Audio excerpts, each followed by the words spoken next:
හරි එහෙනම් අපි බලමු Adobe Premiere Pro 2022 ඉන්ස්ටෝලේෂන් එක කොහොමද අපි කරගන්නේ කියලා. මතක් කරලා ඔයාලා ඉන්ස්ටෝල් කරන්න කලින් ඔයාලගේ Wi-Fi off කරගන්න ඕන. මොකද අපි use කරන්නේ crack version එකක් නිසා මම මගේ Wi-Fi off කරගෙන software එක install කරන විදිය මම දැන් ඔයාලට කියා දෙන්නම්. Adobe 2022 තියෙනවා. මම ඒකින් ගිහිලා setup එක run කරනවා. setup එක run කරාට පස්සේ default ඔයාලට system එකෙන් allow කරන්න කියලා message එකක් එනවා. ඒක ඔයාලා yes කරන්න.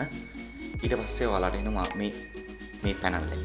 මේ panel එකේදී ඔයාලගේ ඔයාලා use කරන language එකයි location එකයි. මම default location එක දීලා English වලින්ම language එක කොහොමම තියෙන්න අරිනවා. මම ඊට පස්සේ continue දෙනවා.